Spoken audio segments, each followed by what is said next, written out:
Maestro José Luis, el recibimiento. Muchas gracias. Un gusto estar nuevamente con sus alumnos y gracias por tener esta oportunidad de dirigirme nuevamente a ellos con esta información que creo que les puede ser valiosa para su día a día dentro de la docencia. No sé si ya puedo compartir pantalla. Sí. Okay. Bien. Sí, claro. Bien, el día de hoy nos vamos a enfocar en esta parte del cerebro infantil, pero ver también cómo el cerebro se relaciona con las emociones, porque los estudios que tenemos acerca del cerebro están muy dirigidos a que el aprendizaje está relacionado indiscutiblemente con las emociones. En la medida que nosotros comprendemos las emociones, vamos a estar en posibilidad de poder ser mejores docentes y también de que logremos evitar aquellas circunstancias en las que una emoción domina tanto el contexto y el ambiente que evita que una persona, por ejemplo, aprenda. Hoy vamos a ver nada más esta parte de cerebro y emociones, pero en la siguiente sesión veremos todavía más la vinculación del cerebro con el aprendizaje. Bien. Lo que ustedes ven aquí es el sistema límbico. Hoy vamos a hablar de muchas de las estructuras que son del sistema límbico, porque este sistema que está al interior de nuestra corteza, o sea, nosotros en lo superficial de nuestro cerebro podemos ver cómo es la corteza, pero al interior de esa corteza, en la parte profunda del encéfalo, nosotros tenemos algunos elementos como el tálamo, la amígdala y el hipocampo. Menciono estos porque son de los principales que involucran las emociones y que vamos a ver cómo estas emociones van a favorecer o van a entorpecer el aprendizaje de una persona. Estas estructuras que están al interior de nuestro cerebro se llama sistema límbico y participa en muchas funciones importantes. La primera es el aprendizaje y la memoria. Nosotros vamos a aprender en la medida de que haya una emoción relacionada con ese aprendizaje. Y la memoria también se va a ver afectada por la emoción que nosotros logremos en ese momento de aprendizaje. Puede ser un aprendizaje negativo en el sentido de que nosotros vivamos una experiencia muy dolorosa, muy atemorizante y entonces eso lo recuerdo a lo largo de toda mi vida, o también puede ser una experiencia agradable, una emoción agradable y que eso también me ayude a aprender. Entonces, el aprendizaje y la memoria se van a ver muy relacionados con relación a la emoción. O sea, la emoción va a estar mediando qué tanto yo aprendo y qué tanto yo memorizo, qué aspectos de mi vida memorizo y cuáles olvido. Este sistema límbico también está relacionado con lo que es la generación, la integración y el control de las emociones. ¿Qué quiere decir este control de emociones?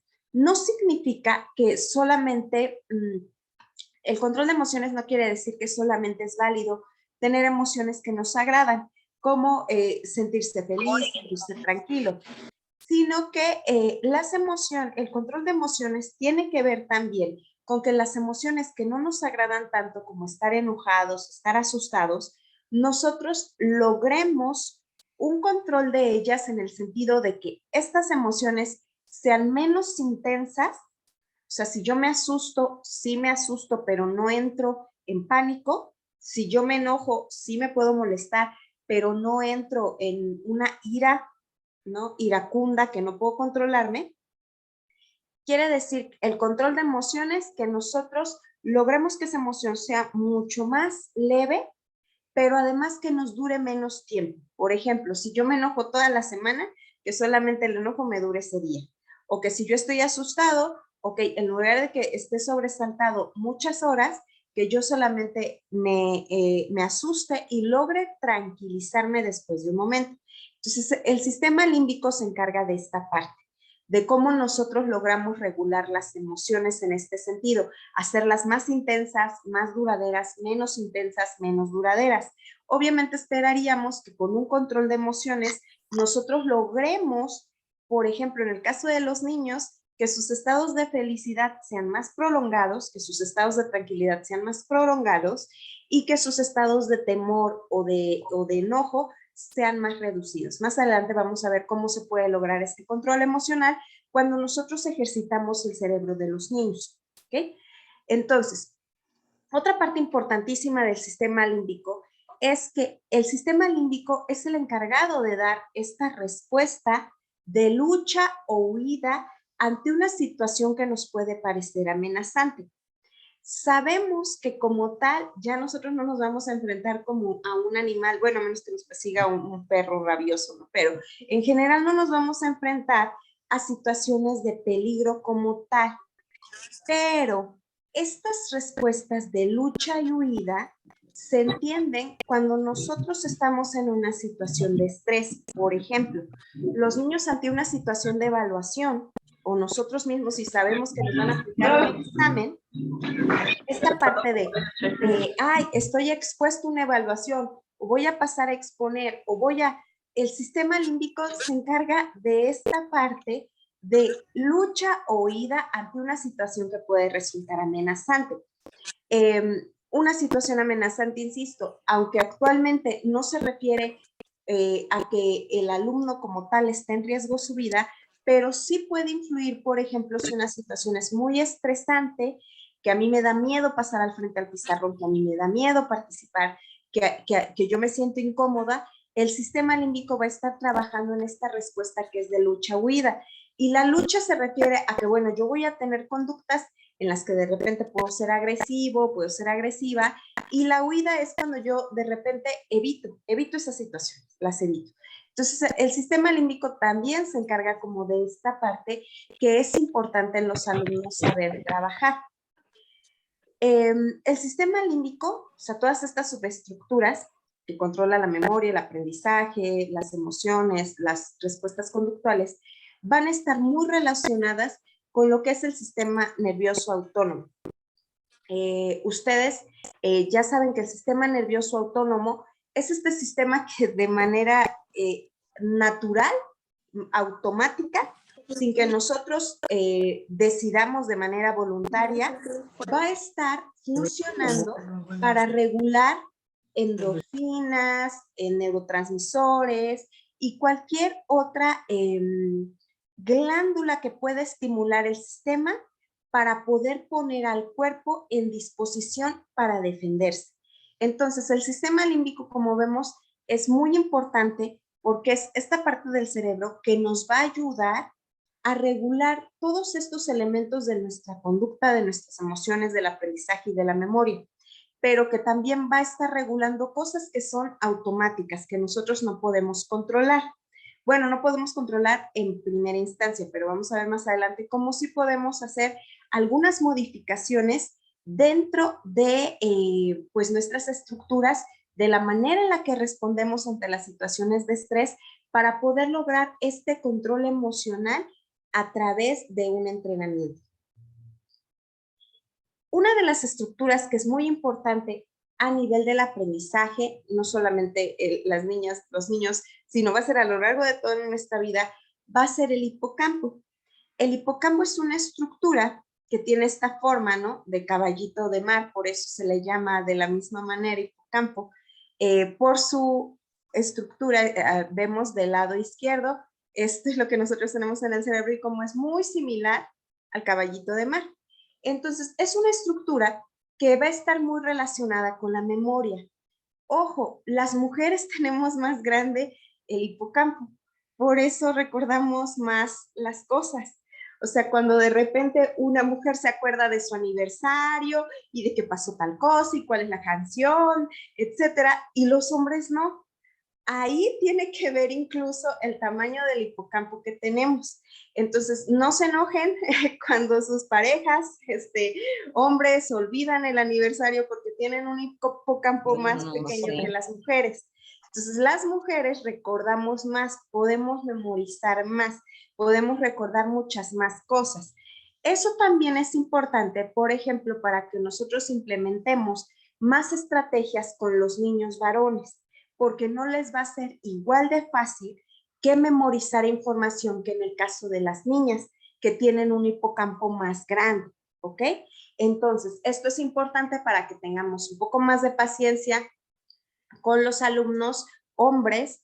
¿Por qué? Porque la parte de memorización puede ser un poco menor que la de las niñas, ¿ok?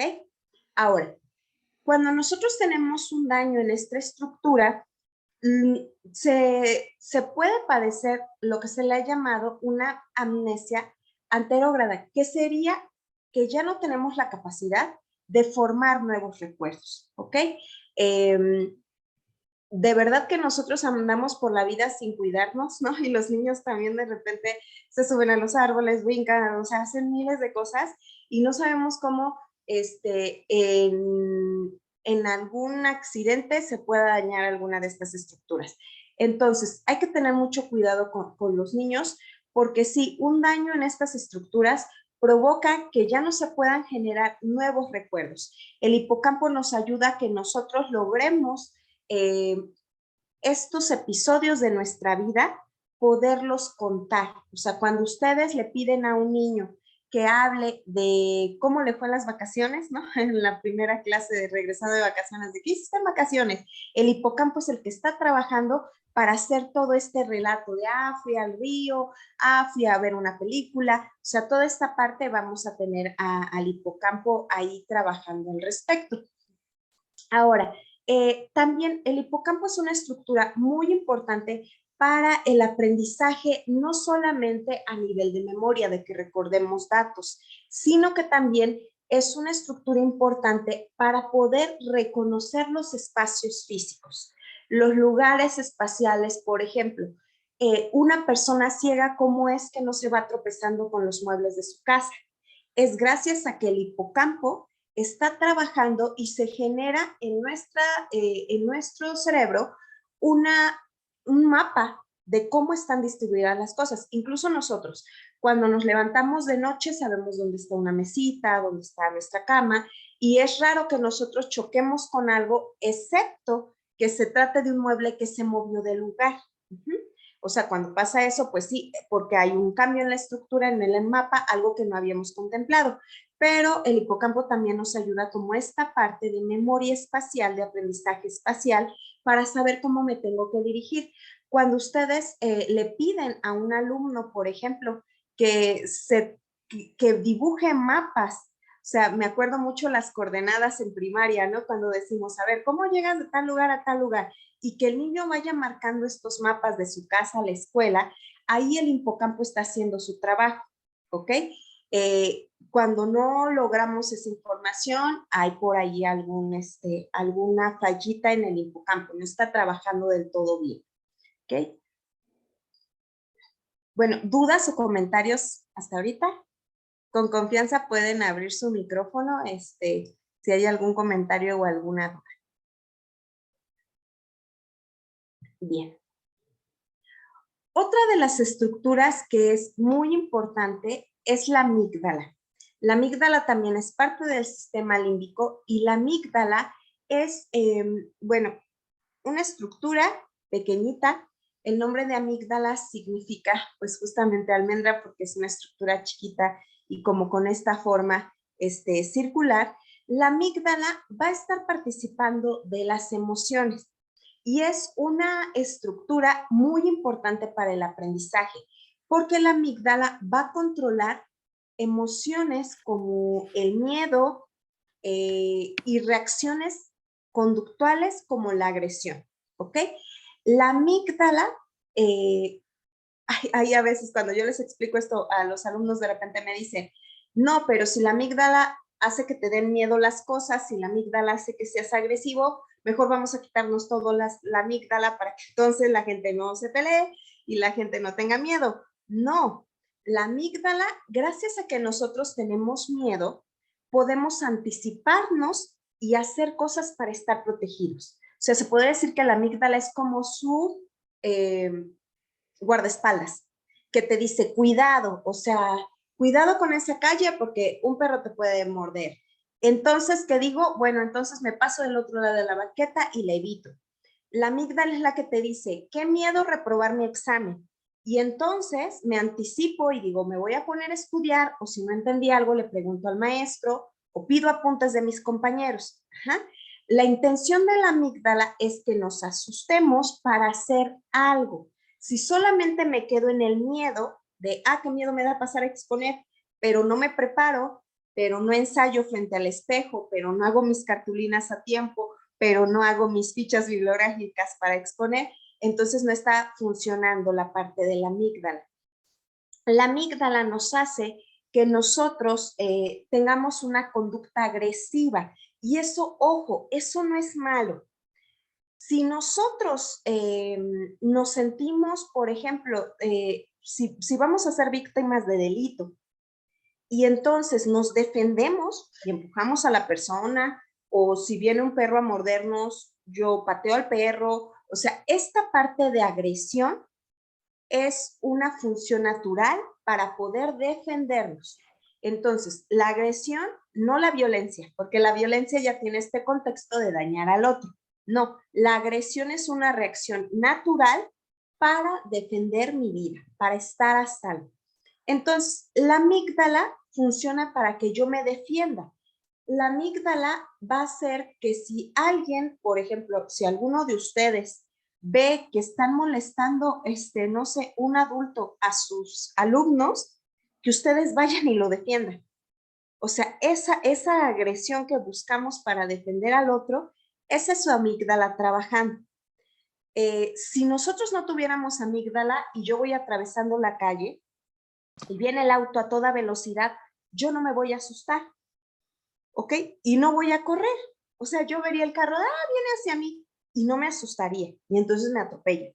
Si yo también tuviera dañada mi amígdala y alguien, no sé, por ejemplo, llevan cargando un bebé y se los roban en la calle, se quedaría, ok, ya se lo llevaron. No tratarían de defenderse, ¿ok? Entonces, la amígdala es una estructura muy importante porque la agresión es necesaria y el miedo son necesarios para que nos adaptemos a los contextos. Ahora, cuando hay un daño en la amígdala, nosotros tenemos un comportamiento agresivo muy reducido, o sea, no nos defendemos y el miedo pareciera que desaparece, ¿ok? Anteriormente, cuando había personas con problemas psiquiátricos, tal vez ustedes, principalmente los docentes, habrán visto películas ya de hace muchos años en los que hacían pues esta lobotomía, esta cirugía que se hacía ingresando pues instrumental a través de la nariz, y entonces el golpeteo dañaba la amígdala, porque la amígdala está aquí adentro, y el daño que se hacía a la amígdala hacía que esas personas que eran tal vez muy reactivas, muy violentas, esos pacientes psiquiátricos, se quedaban tranquilos, pero se quedaban tranquilos para todo. O sea, se quedaban en estado, por decirlo de alguna manera, vegetal. Si alguien los iba a agredir, no se iban a defender. Si alguien, si estaba en riesgo su vida, ellos no iban a hacer nada, ¿ok? Entonces, pues no es una estrategia de curación ni nada, dañar la amígdala para decir, entonces ya no tengo miedo, entonces ya no soy agresivo. Se ha encontrado que cuando la amígdala es grande, es más grande, las personas tienden a ser más agresivas. Las personas tienden a enojarse más fácilmente por cosas más chiquitas. O sea, no sé, si un niño empuja a otro, y tiene pues esta amígdala muy grande, el otro niño va a responder con otro empujón más grande, o gritarle o pegarle. Cuando la amígdala es del tamaño natural, normal, no va a haber esta reacción. Tal vez se voltea y le dice, oye, fíjate, pero no pasa a la agresión. Pero una amígdala más grande de lo normal hace que la conducta agresiva sea más intensa y más descontrolada, ¿ok? Un desarrollo, avanzó más. Un desarrollo que hay anormal con la amígdala, también lo que genera es que el hipocampo, como todo el sistema límbico trabaja junto, cuando se daña una estructura, se ven afectadas las funciones de las otras. Entonces, cuando se daña la amígdala, también el hipocampo va a tener problemas y se van a originar algunos trastornos mentales. Por ejemplo, Se ha encontrado que las personas que tienen también una amígdala más grande son pacientes que además de ser más agresivos, son personas más vulnerables a sufrir depresión, comparada con personas que pues tienen una amígdala de tamaño normal. Recordemos que la depresión no es esta parte de me siento triste, de que se me va a quitar con un échale ganas, ¿no? O sea, la depresión es una situación de salud mental delicada que hace que nosotros no logremos trabajar diariamente, no logremos concentrarnos, etcétera. Entonces, cuando nosotros tenemos una amígdala más grande, además de que somos más agresivos, también hay una vulnerabilidad a tener síntomas depresivos. La amígdala, cuando es muy chiquitita, se ha encontrado amígdalas muy chiquititas en personas que tienen un trastorno de bipolaridad. Usualmente esta palabra se ocupa, ¿no?, para decir que una persona que cambia de estado de ánimo, así de estoy contento y luego estoy enojado. Hay que tener mucho cuidado de no llamarle bipolar a cualquier persona, porque la bipolaridad afortunadamente no es tan común como la gente luego acusa o diagnostica a la gente, eres bipolar, no. O sea, afortunadamente la bipolaridad no es tan común, pero sí en las personas que tienen bipolaridad hay una amígdala mucho más chiquita. La bipolaridad es un trastorno en el que nosotros vamos a ver que la persona tiene momentos de excitación y agresión en los que me quiero comer el mundo, me quiero aventar de un bungee, quiero gastarme todo mi dinero, irme a un barranco, y de repente fluctúa con otros momentos en los que estamos totalmente depresivos y no quiero comer y no me baño y no quiero ver a nadie durante días. Estas partes de bipolaridad, entonces vemos cómo tienen un origen biológico. No es solamente que la gente se tenga que controlar y le eche ganas. O sea, hay un origen biológico que justifica estos cambios de comportamiento tan tremendos.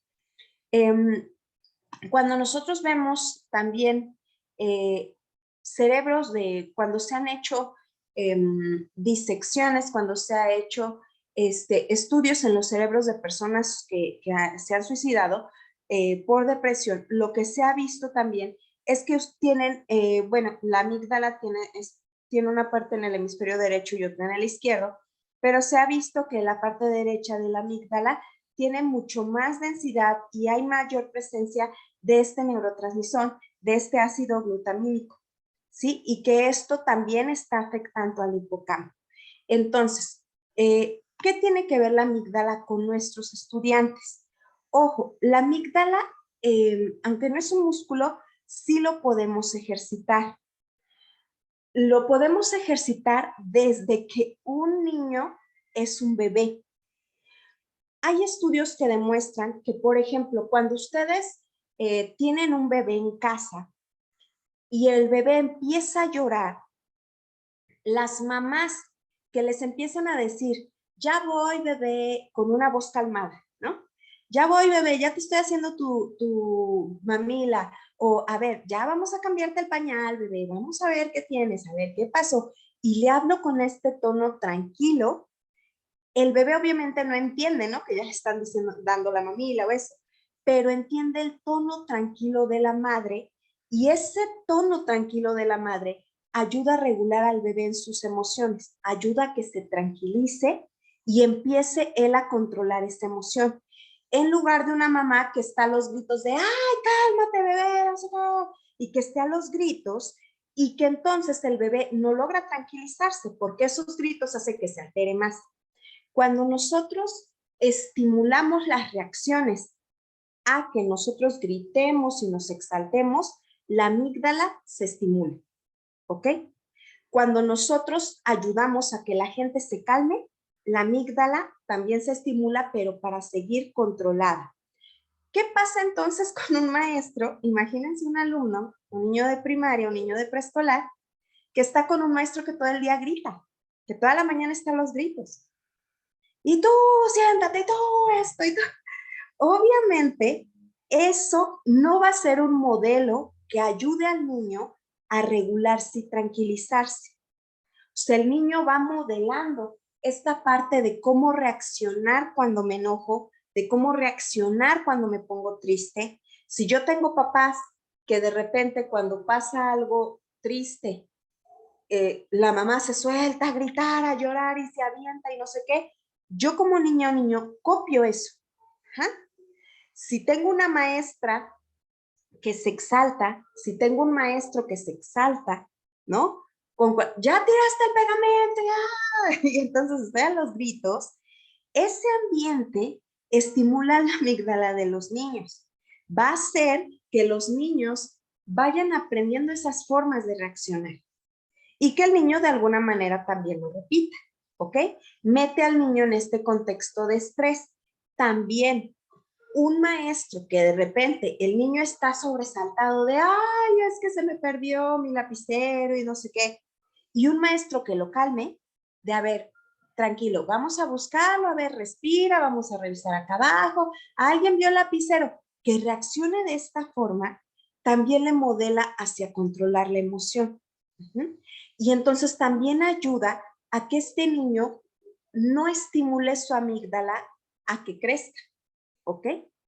Entonces, como docentes tenemos la oportunidad de que si ese niño en su casa la gente grita y se altera y se desgarra las vestiduras, y todo es tensión y estrés, podemos ayudar a que el niño vea un modelo diferente de afrontar las situaciones. Lo mismo si algo le da miedo. Ay, salió la araña en el salón y yo como maestra estoy subida en la silla, pues no, no, o sea, tal vez el niño estaba muy tranquilo, pero ve que la maestra se asusta y grita, pues yo también como niño grito y doy de cuadernazos y me exalto. Y eso no ayuda a la amígdala. Eso de que, ay, vamos a sacarlo para que, no sé, desahogarnos, eso no ayuda a la amígdala. Eso hace que se estimule y entonces la siguiente vez me voy a espantar más. En cambio, o sea, tampoco digo que si les da miedo la araña, vayan y la agarren con la mano, ¿no?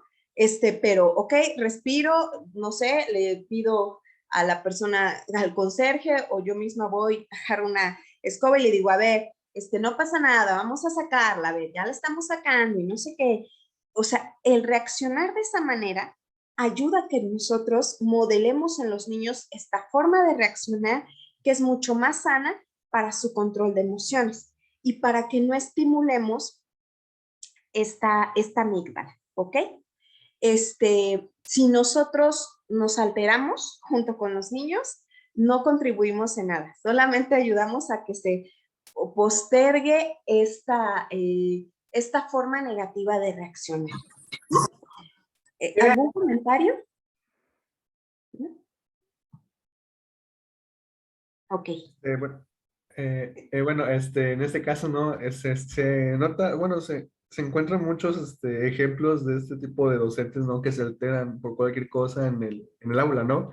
Que Sí. los niños se paran y nos quieren sentados, que si se les tiró el agua, gritan y entre otras Sí. cosas, ¿no? Y pues ahorita, bueno, ahorita que lo menciona, pues hasta risa causa, ¿no? Pero sí, Sí, generalmente, ahorita, bueno, ya sabiendo esto, hay otras formas de tranquilizar a los niños. La verdad, sí hay bastantes formas de es, trabajar con ellos. exacto, Celso. Y es que a veces pensamos que el hacer esa gritadera es parte normal. Así como que es normal que todos gritemos, y la araña, no sé qué. Y habrá niños que lo toman de verdad de a juego. O sea, habrá niños que es la ocasión de, voy a gritar y me voy a subir a la banca.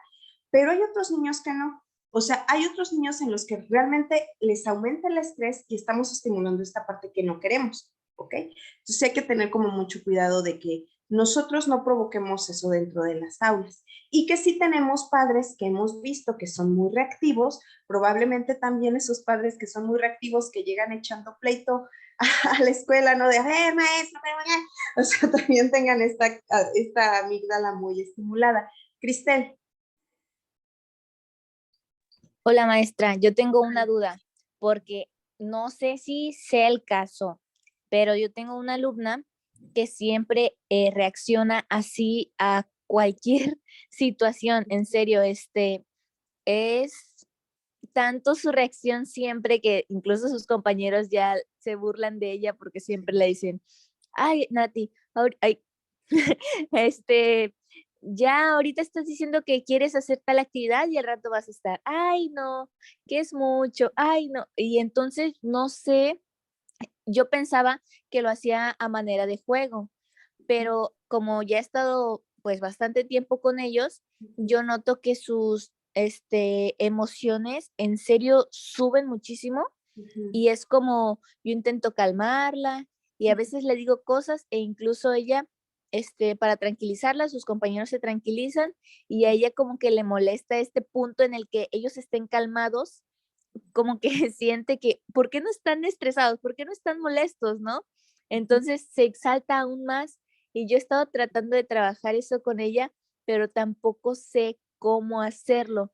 No sé si en su casa sean de esa manera porque, por ejemplo, no he tenido mucha relación con su mamá, pero lo noto mucho en clases y pues también es impedimento para que ella trabaje. Por ejemplo, si yo le digo, no, mira, puedes hacerlo de esta manera al contestar una pregunta o algo, y es como que, ay, no, ya no voy a hacer nada, ya me esforcé y no me salió ni modo, a mí no me sale bien, así cosas que entonces, paran bastante su aprendizaje. Ujú. Sí, ahí hay que, por ejemplo, pues hablarlo con los papás de lo que tú has notado, Cristel, como en el aula, que te ha llamado la atención, como para que los papás hagan lo propio en casa. Es decir, no naturalizar el decir, ah, ya me esforcé, ya no quiero nada, ¿no? Ya lo que sigue, sino también, ver qué reacciones tiene en casa y algo aquí, algo que también puede influir es que no tiene que ver como con esta parte biológica, pero que también tiene que ver con esta dinámica de grupos. O sea, en la dinámica de grupos, sabemos que las dinámicas de grupos no son los juegos, ¿no? Cuando la gente dice, vamos a hacer una dinámica de grupos y entonces el juego de las sillas, a ver, no. La dinámica de grupos son la energía que se genera, la interacción que se genera cuando estamos en un grupo justamente. Entonces, dentro de la dinámica de grupos, algo que puede estar pasando, Cristel, es que se asignan roles dentro del grupo. Entonces hay el líder positivo, que es el niño o niña que dice, a ver, ya vamos a ponernos a trabajar, ya vamos a poner atención, ya cállense.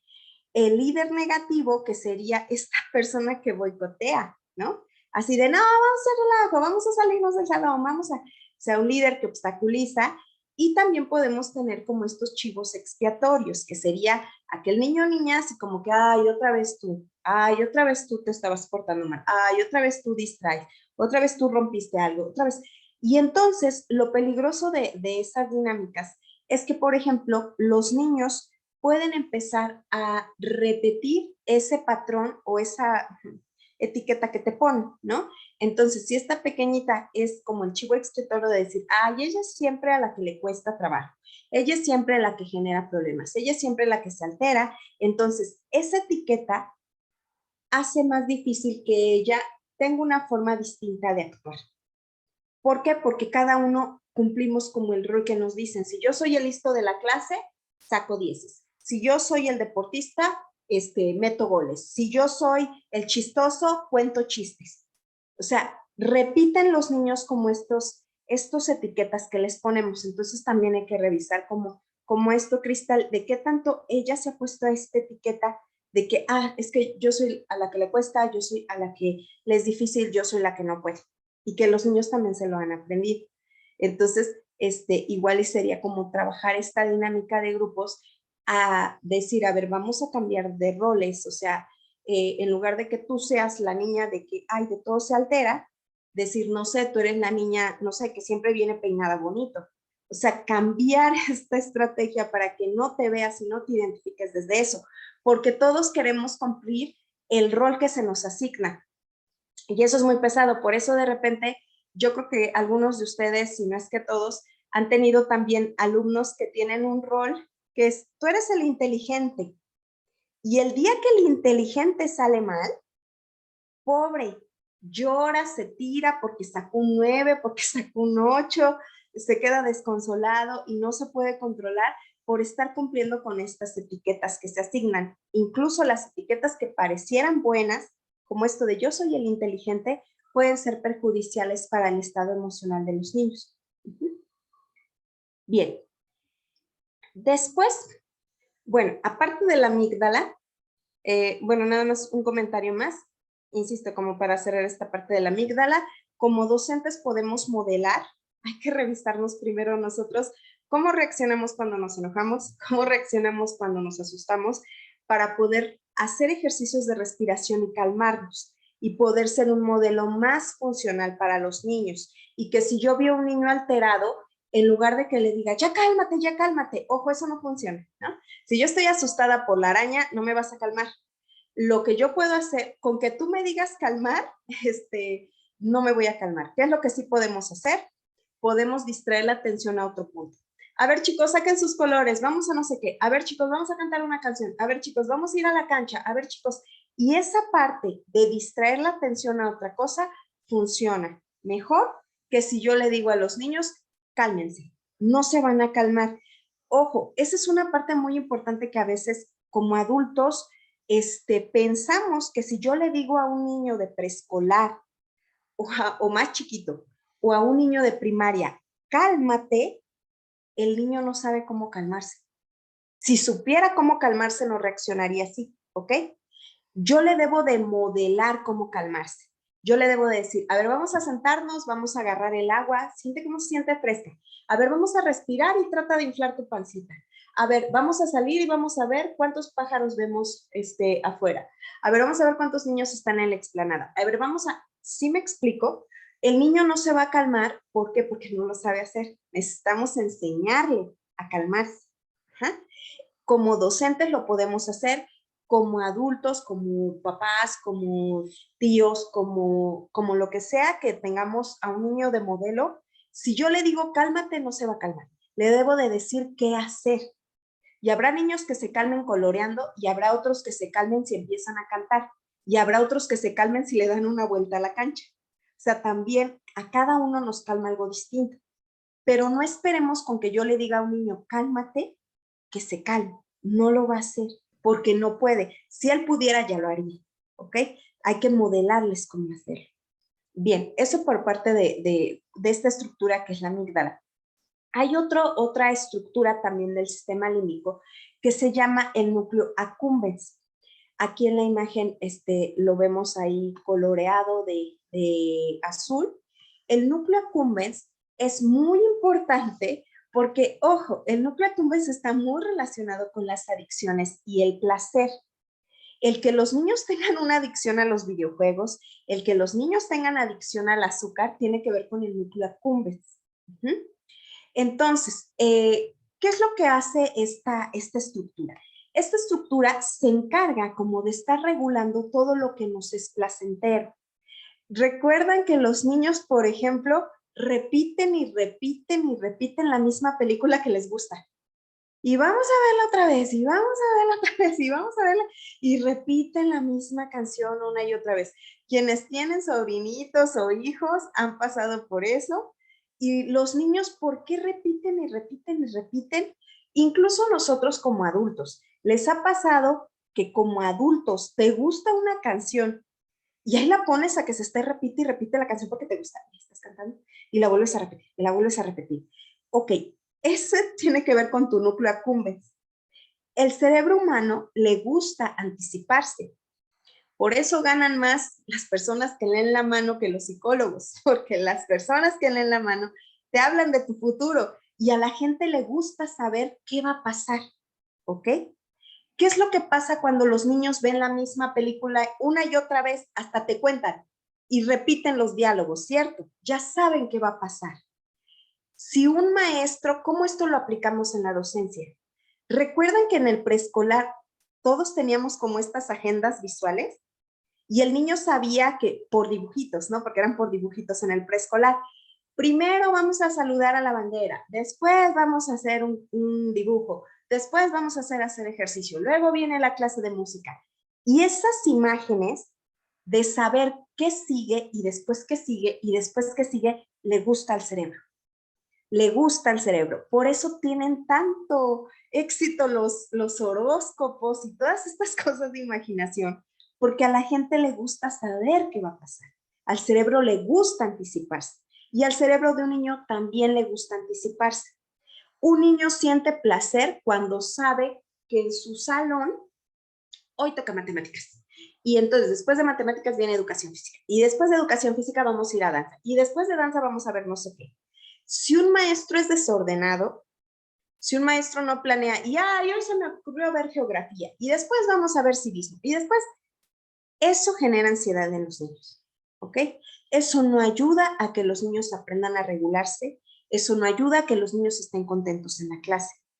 Un maestro que es estructurado, que es así como que, a ver, vamos a hacer la activación y luego de la activación vamos a hacer un ejercicio o vamos a repasar las tablas y después de las tablas vamos a hacer no sé qué.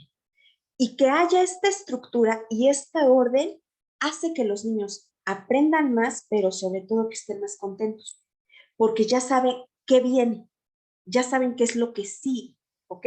Y eso tiene que ver con el núcleo accumbens, con esta parte de recompensa de saber qué viene después y qué viene después y qué viene después. El núcleo accumbens está relacionado con estas otras emociones, que sería la agresión o el miedo. ¿Por qué? Porque cuando no pasan las cosas como yo me espero, entonces me asusto y digo, a ver, ¿y ahora cómo voy a reaccionar? ¿No? Y si hoy no vino mi maestra, así como que yo, ¿qué vamos a hacer? O sea, si viene otro maestro y la suple, ¿ok? Entonces es importante que ustedes, por ejemplo, esto que es la planeación, se nota cuando un maestro planea porque los niños están más calmados. Los niños, aunque sean pequeños, notan cuando un maestro planeó su clase y notan cuando la improvisó. Y una clase improvisada va a tener niños más dispersos y una clase planeada va a tener niños más focalizados y más contentos. Y si ustedes tienen una rutina, al cerebro de los niños les va a gustar porque va a saber qué es lo que viene después. Y ya sé que después del lunes, que me toca educación física, el martes vamos a ir a la danza y el miércoles no sé qué. Pero es importante como tener esta planeación que ayude a los niños a poder anticiparse. Ahora, el núcleo accumbens también trabaja junto con la amígdala. Ay, perdón, hay unos... Voy a cerrar tantito el micro porque hay unos perritos, no sé si se alcanzan a escuchar. A ver, un minuto.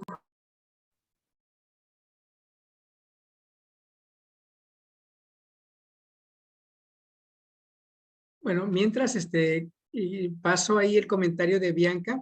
Dice Bianca que no solo pasa con los niños, que incluso con nosotros, con la gente que está en la normal, en la universidad, también pasa eso, que las clases estructuradas dan más confianza a los alumnos, ¿no?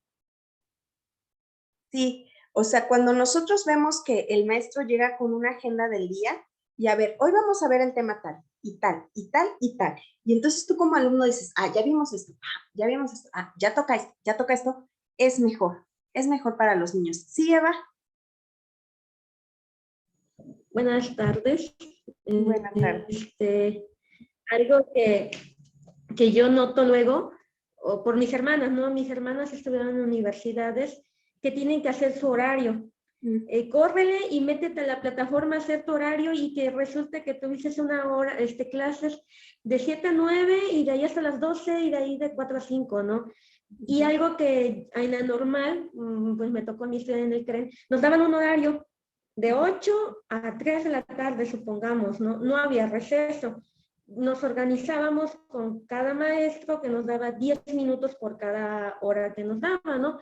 Entonces yo ese horario le sacaba una copia y la pegaba en la pared. Y esa es una costumbre que tengo desde el primer año de primaria. Cada maestro viene y da ¿cómo se llama? Su horario. Y tú sabes, hoy me toca español, matemáticas y ciencias. Y son los libros y libretos que llevas, ¿no?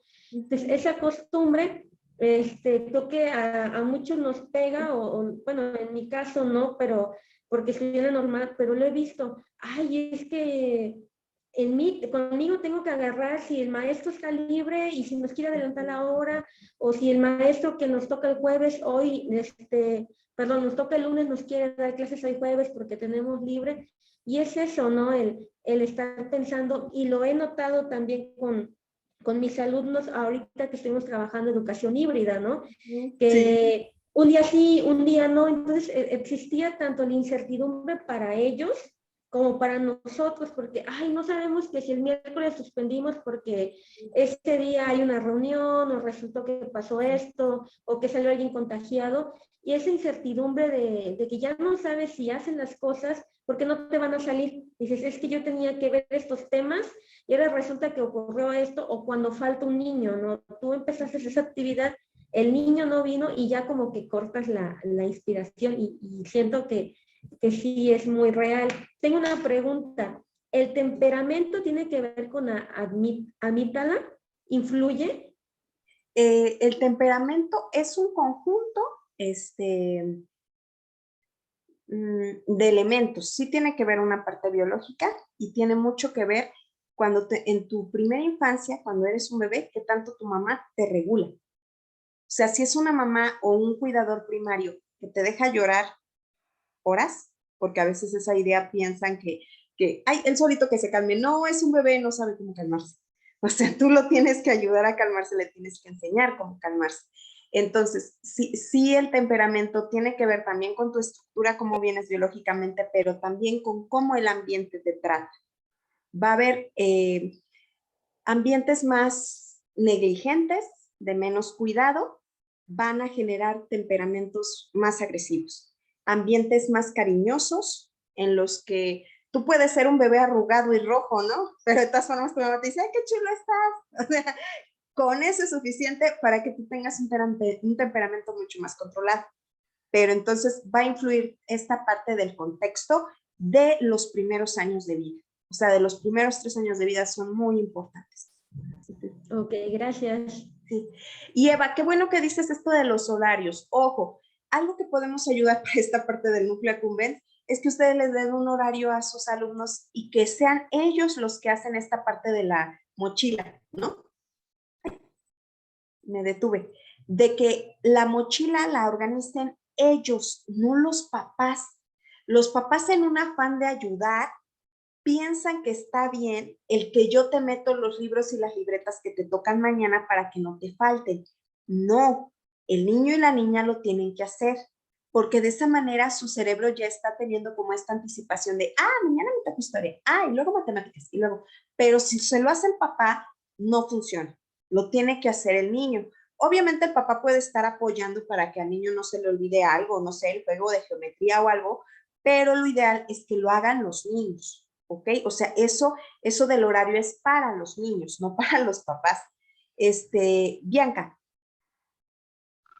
Sí, una pregunta. Yo una vez apliqué eso de los horarios con los niños, pero no sé qué opina usted, si fue algo exagerado lo que hice, porque por ejemplo, yo iba a estar nada más una semana. Entonces, en cada día yo ponía, vamos a ver estas materias y, por ejemplo, de español van a necesitar su libro, no sé, esta libreta, colores, los materiales que necesitaban, ¿no? Y así lo hice con cada materia y con cada día. No sé si sea muy, muy específico y ya no ayude a este tema de la responsabilidad que ellos deberían de tener, por ejemplo, realmente poner atención qué es lo que necesitan llevar, o no sé qué opina usted. Depende de la edad, Bianca.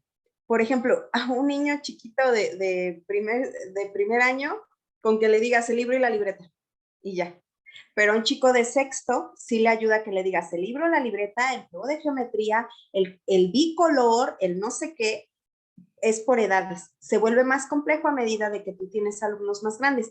Igual con un chico de secundaria ya puedes ser más exigente, con uno de prepa puedes ser más exigente, pero con un chiquito de primaria, eso sería como más estresante de, y esto más, ¿no? Con uno de primero de primaria tal vez, tu libro, tu libreta, y trae un lápiz y ya.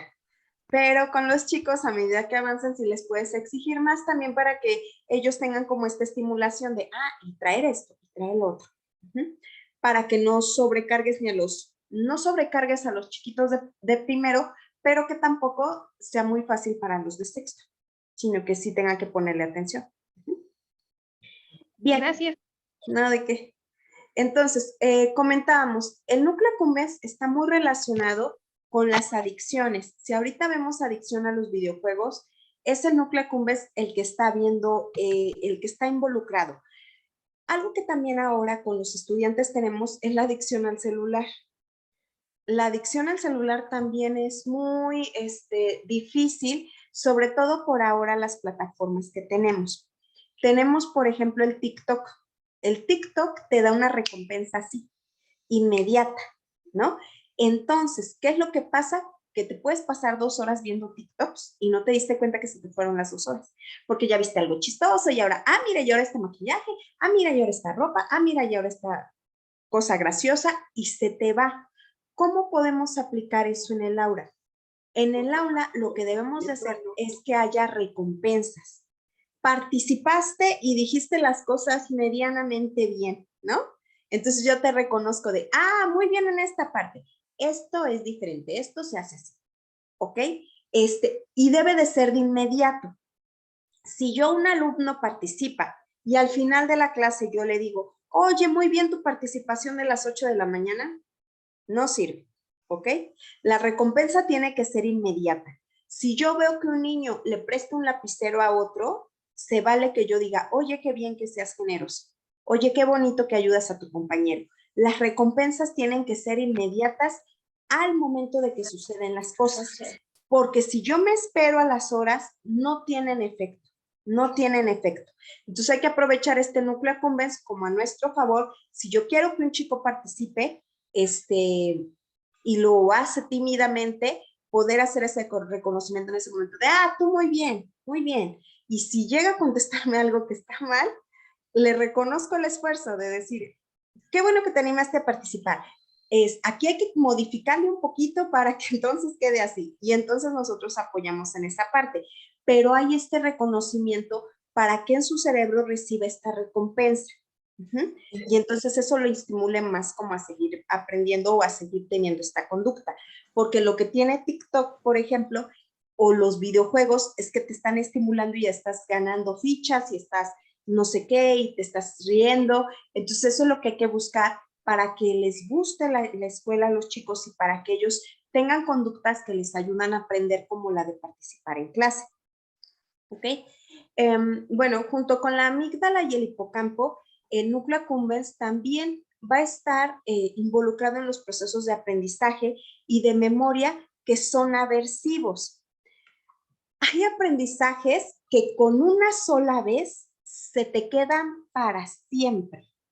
Bueno, tal vez ustedes son muy chiquitos, pero quienes somos más grandes, yo creo que se acuerdan de cuando les daba este aceite de bacalao su mamá para crecer. Sí, la maestra Marta hizo así, sí, fue inolvidable, ¿no? Con una sola vez que nos lo dieron, no necesitamos más para aprender, que eso fue espantoso, ¿ok?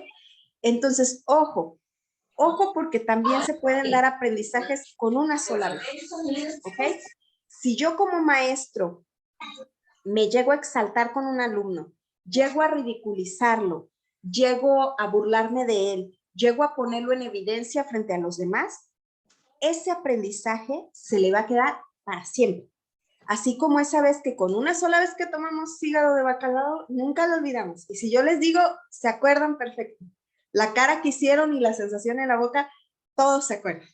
¿Cómo olía? Era delicioso. Entonces, ojo, tengamos cuidado porque esos aprendizajes se quedan. Hay aprendizajes que con una sola vez que te pases se te quedan.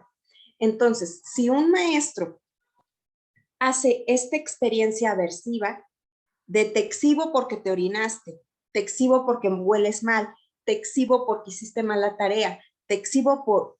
Ese aprendizaje va a quedar muy marcado, ¿ok? Y no se le va a borrar al niño, aunque sea una sola vez que se lo haya hecho. Entonces hay que tener mucho cuidado de no dejar también como estos aprendizajes que son con una sola vez, nunca se te olvida, ¿ok? Bien. Tenemos otra parte de nuestro sistema límbico, que es la corteza cingulada. La corteza cingulada está aquí marcada en la imagen como un gris mucho más oscuro. Y la corteza cingulada se encarga de trabajar o de realizar funciones cognitivas que son automáticas, como anticiparnos a una recompensa, la toma de decisión, la empatía y la regulación emocional. Ojo, la corteza cingulada es muy interesante porque es la que nos hace que nosotros seamos compasivos con la gente, que nosotros tengamos empatía por los demás. Las personas que tienen un daño, un deterioro en la corteza cingulada, son personas que no sienten empatía por los demás, ¿ok? Cuando hay un daño en esta parte, tomamos malas decisiones, no me interesa pasar por encima del otro, mis emociones las dejo que se desboquen, o sea, si lloro, grito y lanzo cosas, si me enojo también, soy muy intenso, o sea, la corteza cingulada ayuda mucho a que nosotros tengamos mucho más control de las emociones. Si observan, también decimos que otras estructuras ayudan al control, o sea, en realidad se dividen las estructuras del sistema límbico para su estudio, pero todas trabajan en conjunto, ¿ok? O sea, tanto la amígdala ayuda a la memoria como el hipocampo, que ayuda a la memoria, como la corteza cingulada, o sea, todo está relacionado. Entonces, un daño en esta parte va a hacer que las personas seamos poco empáticas, que tomemos malas decisiones y que una regulación emocional nuestra regulación emocional sea muy mala. ¿Qué pasa con las regiones prefrontales, que es este lóbulo que nosotros tenemos mucho más grande con relación a los otros lóbulos de la corteza? Ahora ya nos vamos como en esta parte externa de nuestro cerebro, que sería la corteza. Y entonces, ¿qué es lo que tenemos en esta parte frontal? El lóbulo frontal, o que también se le llama cortes prefrontal, tiene las funciones que son cognitivas y emocionales. En esta parte, nosotros vamos a lograr integrar la información de todos los sentidos. Recordemos que en nuestro cerebro hay una doble comunicación. Hay una comunicación de todos los sentidos hacia el cerebro y del cerebro a los sentidos. ¿Qué quiere decir esto?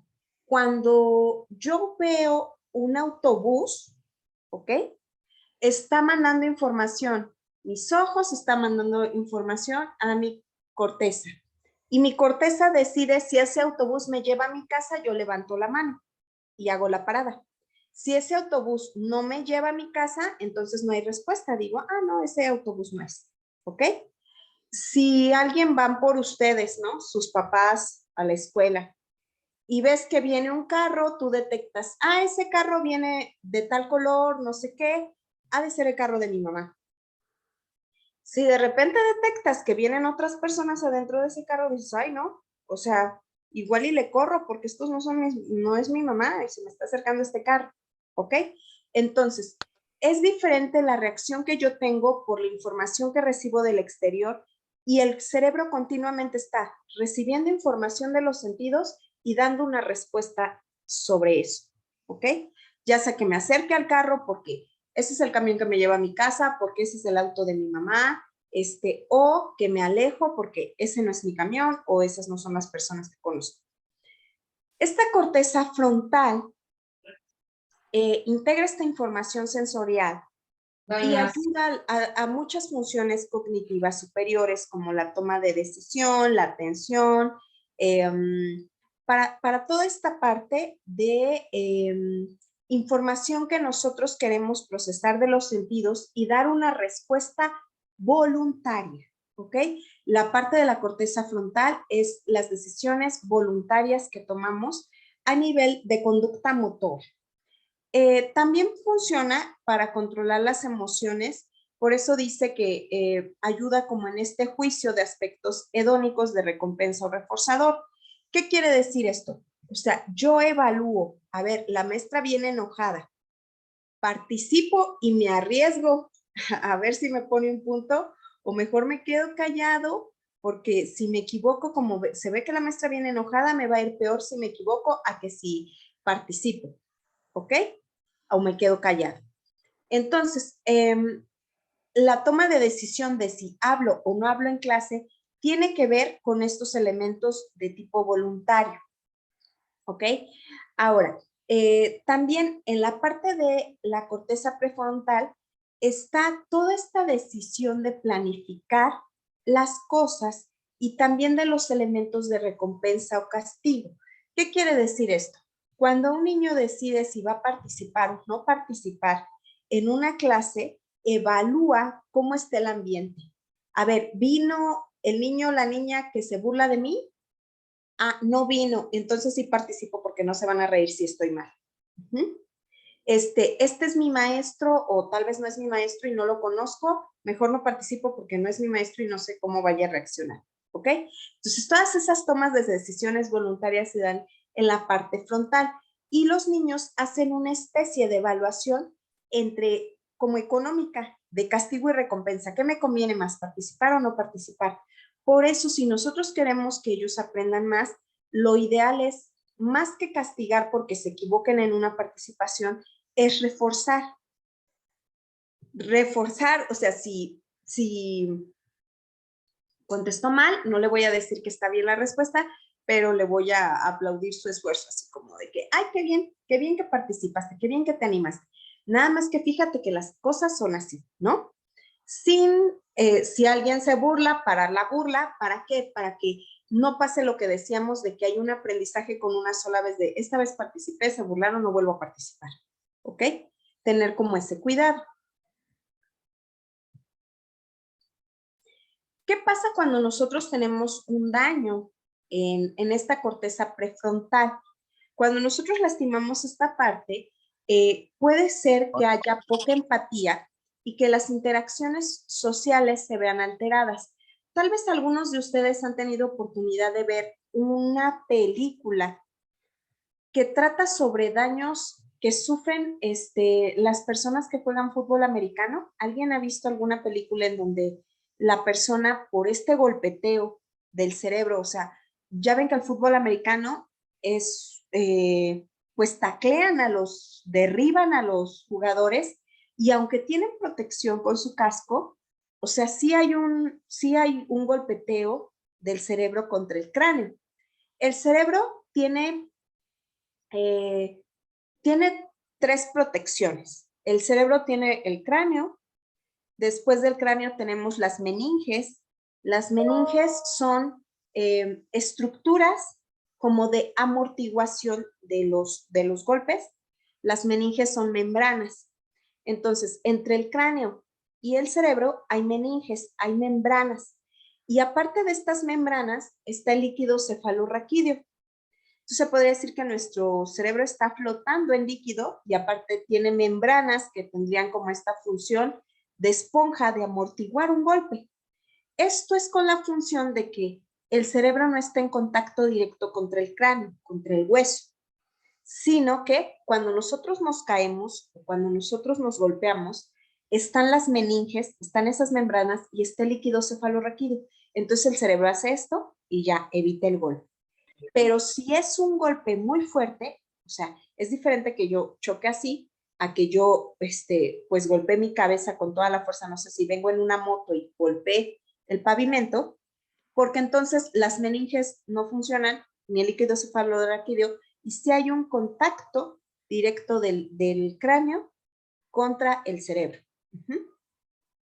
En estas películas, creo que nadie ha visto alguna de estas películas de fútbol americano en donde se estudia justamente este daño que puede haber en las personas que juegan americano y que por un golpeteo tan intenso se vuelven personas muy agresivas, ¿ok? Porque hay un daño estructural a nivel de tu cerebro. Tanto golpe puede generar que haya este daño a nivel frontal y que entonces no puedas controlar tus emociones. Si a los niños también se les expone, por ejemplo, a violencia y demás, y hay este golpeteo, puede haber este daño. ¿Okay? Eva. Maestra, hay una película o documental de un jugador, no recuerdo su nombre, pero creo que se apellidaba Hernández, está en Netflix, que mató creo que a una persona, la mató y era un conocido que también jugaba fútbol, ¿no? Y que se negaba y se negaba, ¿no? Y que decían que era producto de del golpeteo. No sé cuál era su posición en el campo, pero que sí, creo que era aviador, creo que así se llama en el fútbol americano, desconozco, pero que era el que va corriendo, creo que con la pelota, y que es el que recibe los golpes, ¿no? Taclazo, no sé cómo se le dice, no conozco fútbol americano, pero me llamó mucho la atención, ¿no? Porque la explicación de todo lo que ocurría, y creo que donaron su cerebro para estudiarlo, y que no es la primera persona que pasa por este problema, este daño, ¿no? Que es muy recurrente en boxeadores y jugadores de fútbol. Sí, en México, que es más común el boxeo que el americano, exacto, en ese tipo de deportes se ha visto este daño a nivel frontal y genera que sean personas más violentas, porque hay un daño estructural a nivel frontal, que es la parte que a nosotros nos hace que nos regulemos y hace que nosotros logremos convivir en sociedad. Cuando hay un daño aquí, te desinhibes y entonces hay mucha violencia. Ay, había una manita levantada y ya se bajó. Miguel Zárate. Ah, sí. Sí, maestra. Yo también conozco la historia de otro deportista que era un luchador de lucha libre que le pasó algo muy similar. Se golpeaba mucho en la cabeza y al final, pues se parece que perdió los estribos y cometió actos violentos y terminó Sí. perdiendo la vida. Sí. Y desde ese momento como que se regularon mucho a muchas cosas en la lucha libre de los Estados Unidos. Y Sí. también hubo como que una donación y se estudió su cerebro y justo se llegó a esto de que fue por causa de los golpes. Sí. Gracias, Miguel. Entonces, ojo, eso de que nos dicen, ay, el niño se cae y se levanta, lo sacudes y queda, ¿no?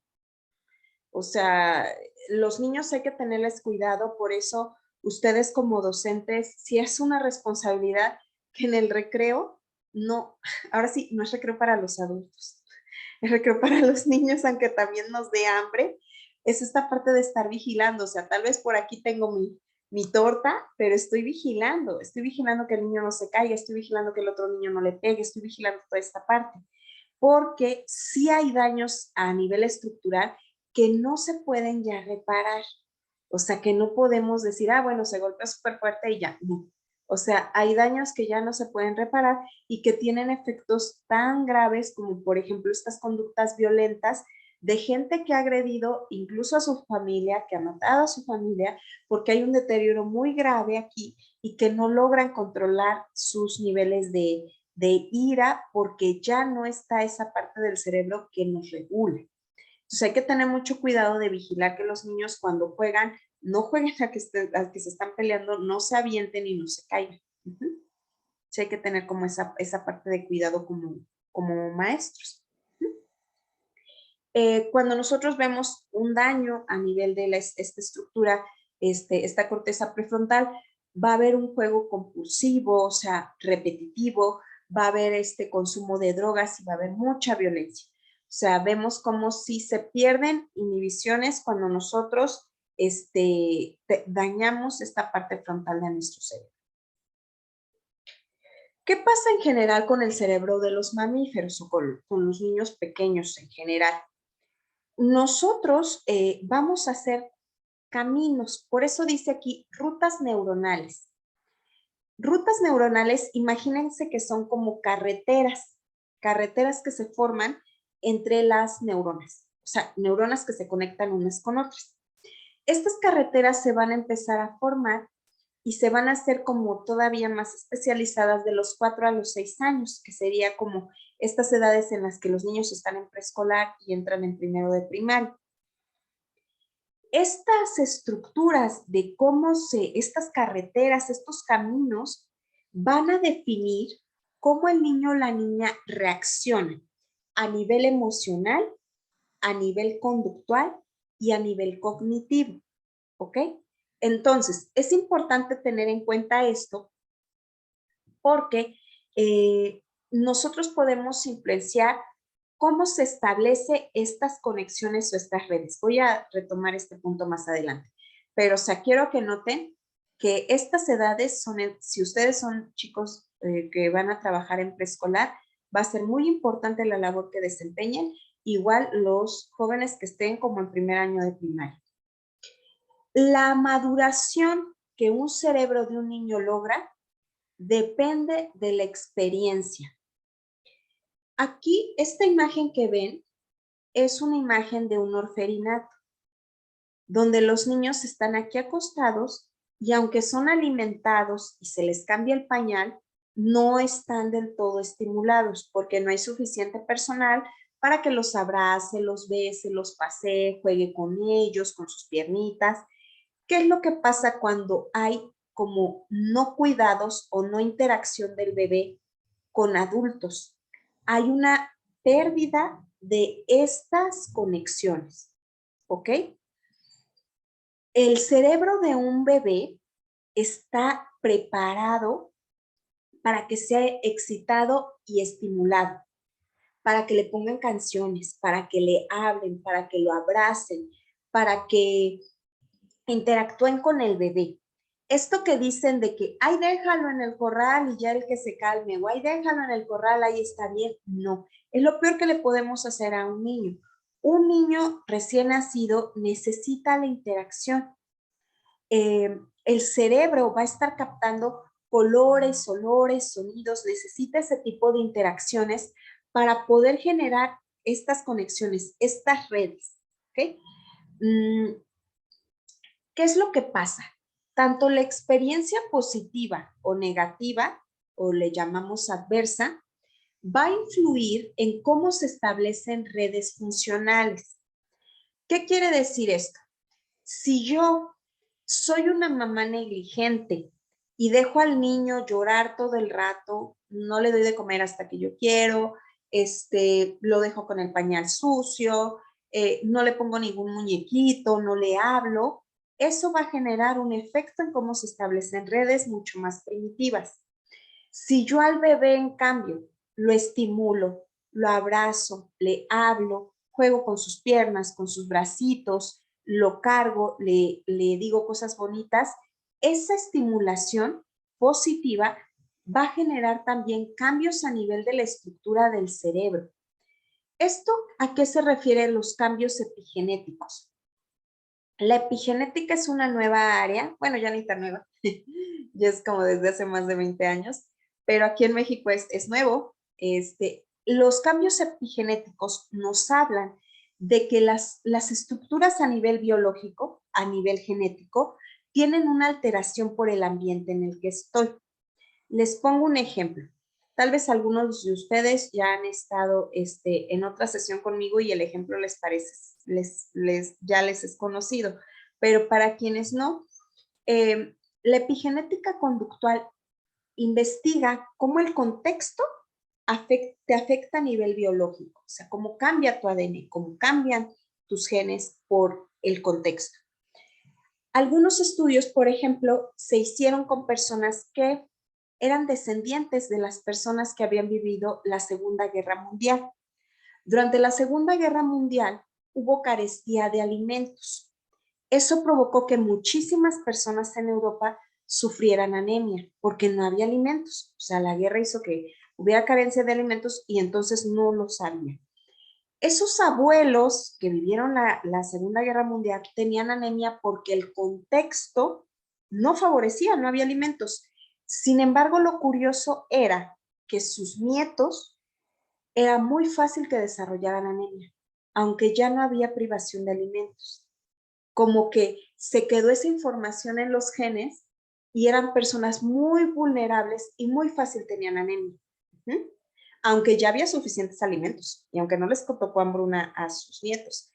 Otro estudio que se hizo que demuestra cómo el contexto afecta lo biológico rapidísimo, o sea, no tienen que pasar miles de años de evolución, fue cuando sucedió lo de las Torres Gemelas. Creo que algunos de los alumnos ni habían nacido, que fue como en el 2000, pero quienes ya estábamos aquí, pues vimos, ¿no? Cómo hubo este miedo generalizado en Estados Unidos por el atentado de las Torres Gemelas.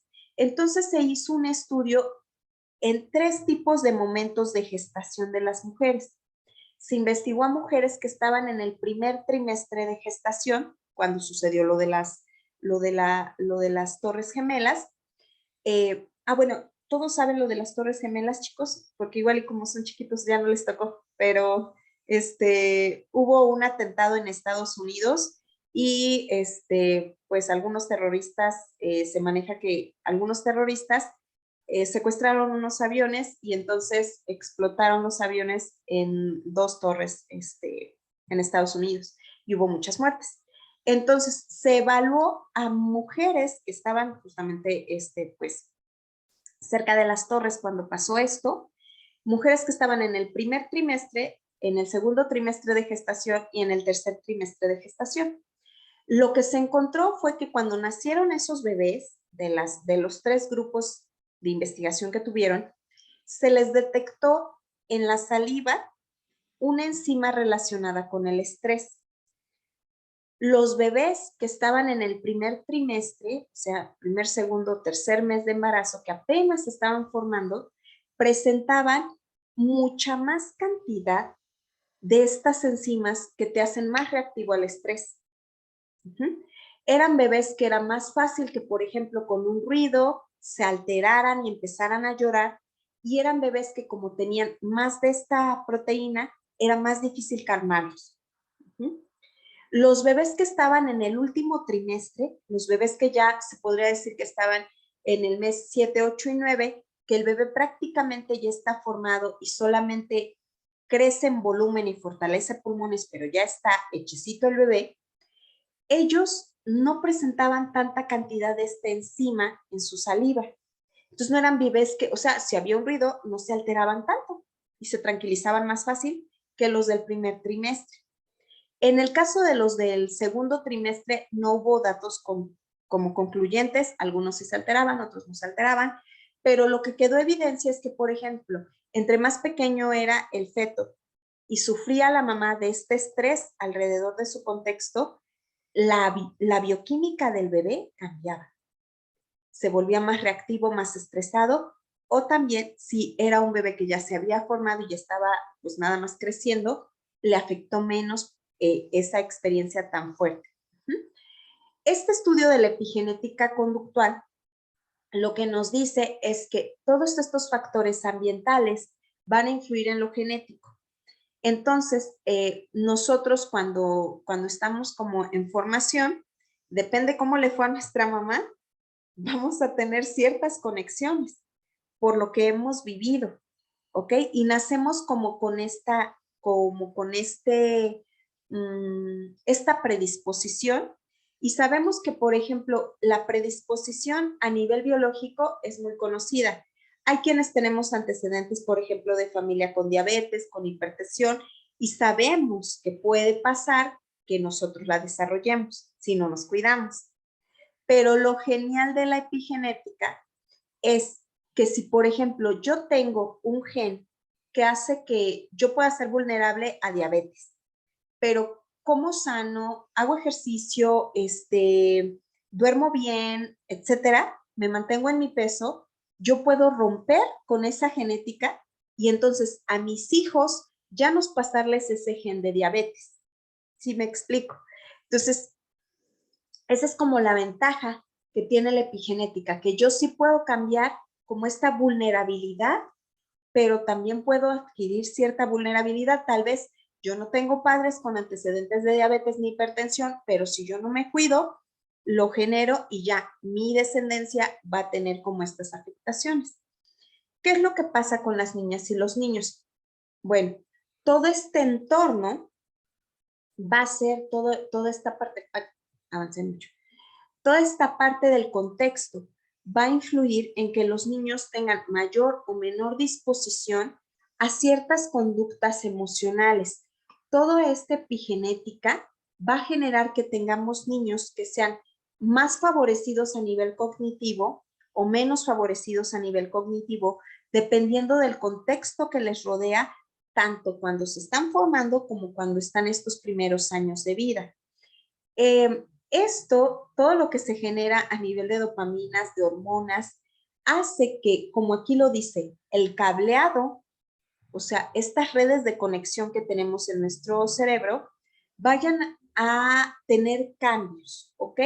No es lo mismo un niño, no es el mismo cerebro el de un niño que vive maltrato siendo pequeño que el de un niño que vive en un hogar amoroso. No va a ser el mismo cerebro.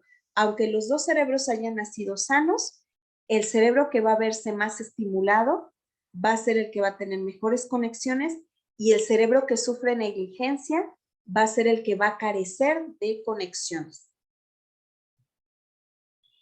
El cerebro sabemos que no es un músculo, sin embargo, sí sigue como esta naturaleza de que si nosotros no usamos nuestro cerebro, lo perdemos. Hay algo que se llama poda neural.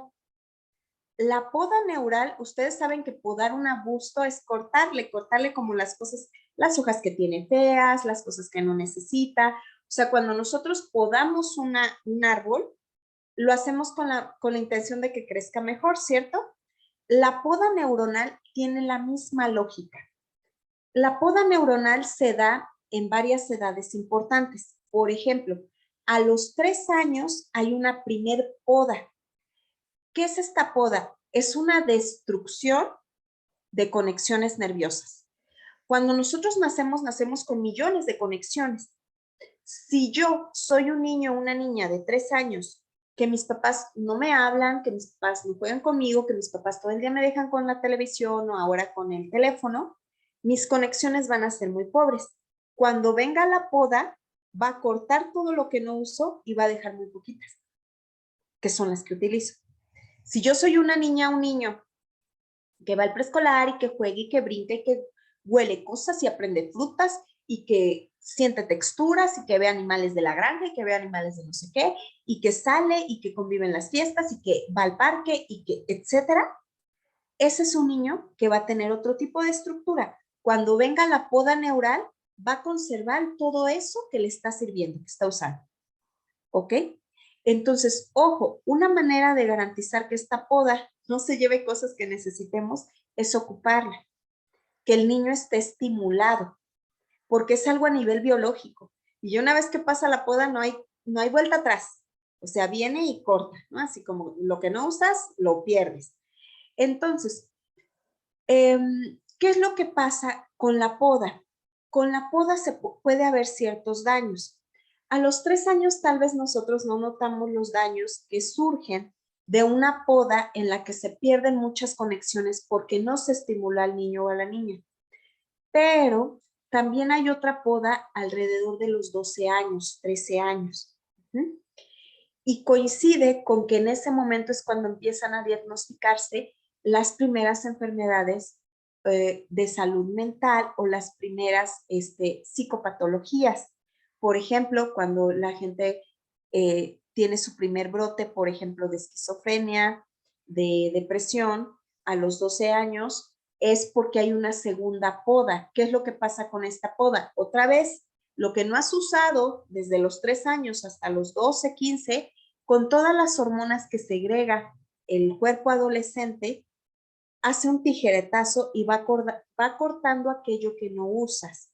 Si eres un chico que hace deporte, si eres un chico que come bien, si eres un chico que tiene amistades, si eres un chico que sale al campo, que se divierte, que tiene intereses diferentes, que no solamente sea el teléfono, entonces la poda te va a ir mejor en la poda neural. Si eres una persona que tu único interés en la vida es el teléfono, te va a ir peor en la poda. La teoría ahora habla de que también hay una poda a los 25 años. Por eso hay personas que a los 25 años o alrededor de los 25 tienen de repente, o sea, es cuando desarrollan esquizofrenia o depresión o algún problema que también está relacionado con la poda. Y ahora se habla de una cuarta poda que es alrededor de los 35 años. Entonces, pues gracias a Dios quienes ya pasamos los 35 ya nos salvamos. Ya no nos va a dar esquizofrenia, ya estamos del otro lado, así como que ya lo logramos. Pero, ojo, porque si son ustedes, que casi todos están por abajo de los 35, hay un riesgo de que en una de esas podas a los 25, a los 35, haya una enfermedad mental porque no tenemos conexiones saludables. Entonces, ¿cuál es la recomendación? que hagan deporte, que duerman bien, que hagan ejercicio, que tengan amistades agradables, no amistades que les digan cosas feas, relaciones personales con familia que sea agradable, parejas que sean agradables, porque insisto, o sea, yo creo que de aquí de la conversación somos poquitos los que ya pasamos los 35 y ya dijimos, ya estamos a salvo.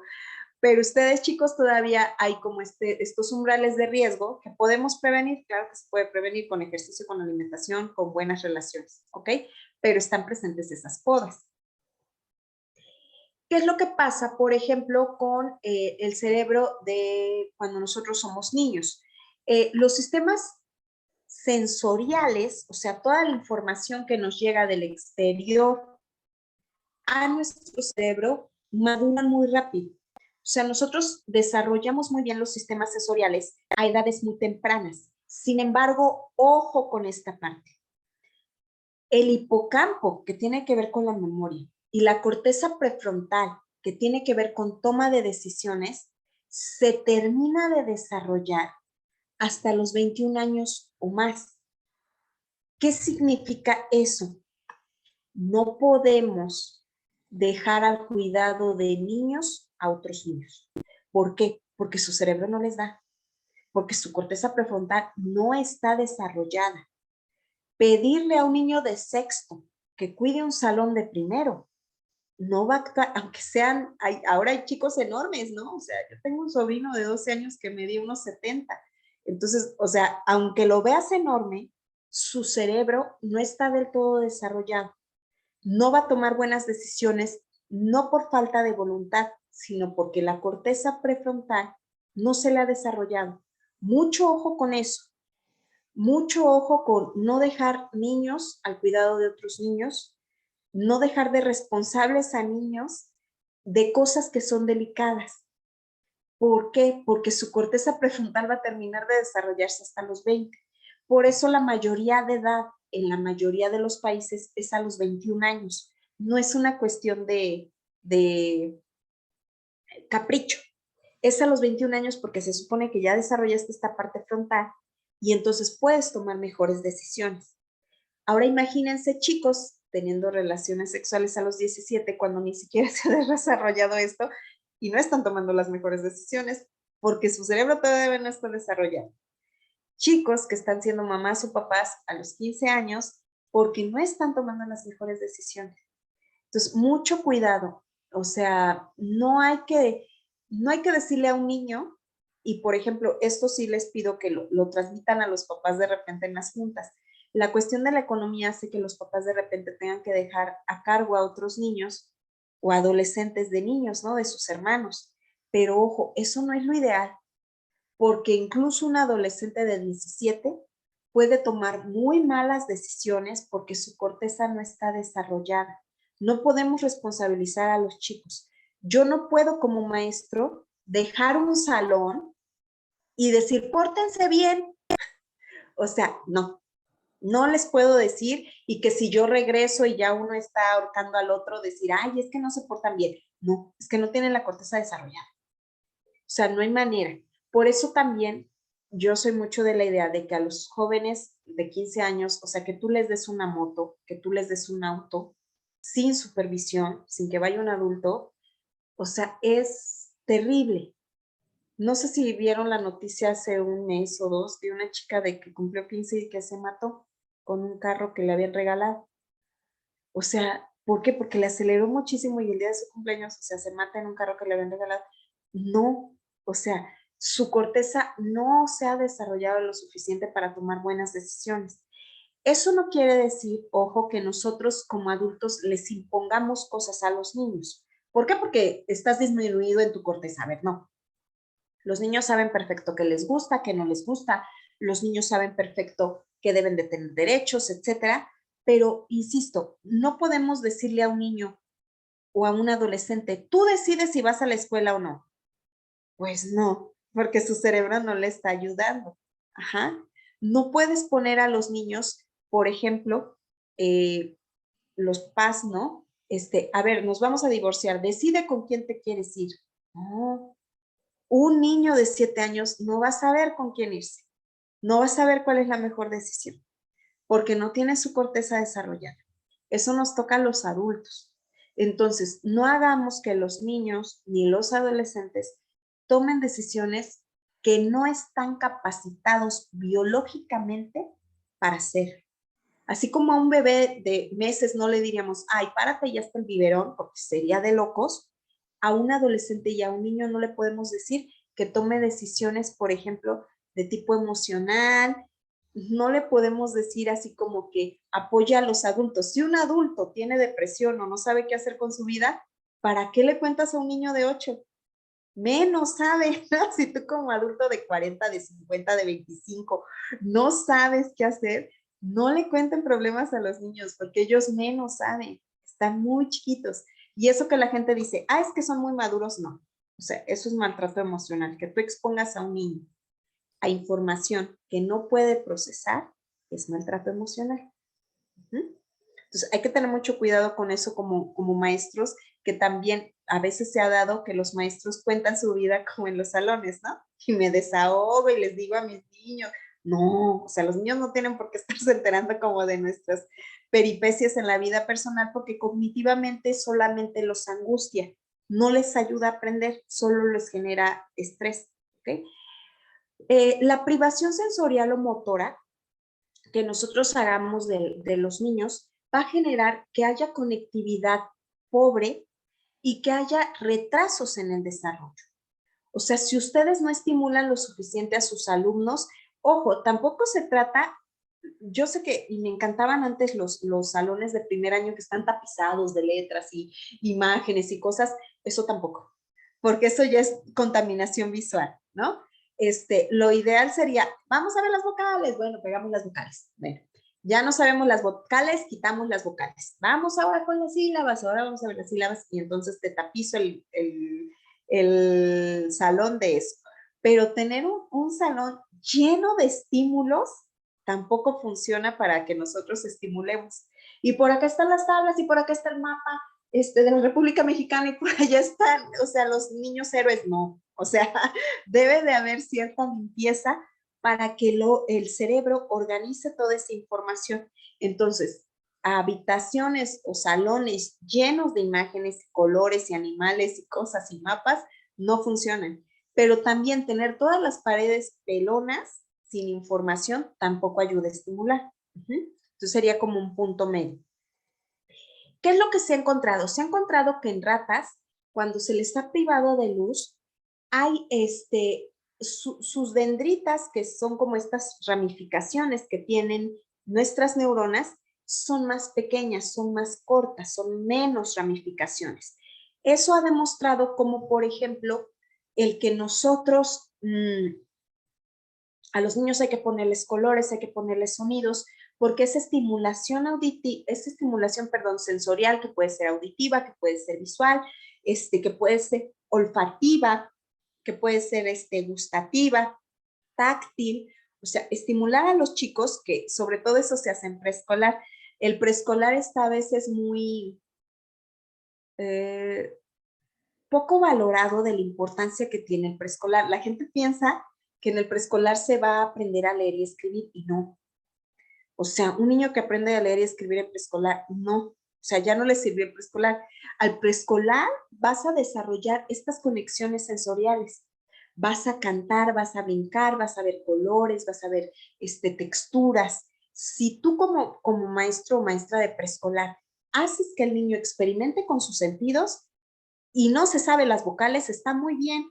No tiene por qué saberse las vocales en preescolar. O sea, esa idea de que, ay, ya desde el preescolar lee, es ignorancia de procesos de desarrollo, ¿no?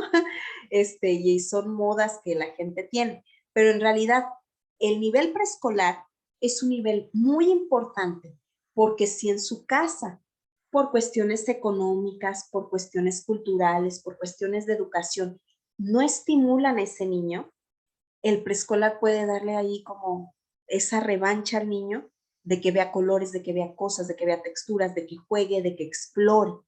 Y de que entonces si no está teniendo la estimulación necesaria en su casa, porque los papás no saben, porque no hay recursos económicos para hacerlo, que sea el aula el lugar donde el niño va a tener esta estimulación que ayude a su cerebro a hacer las conexiones.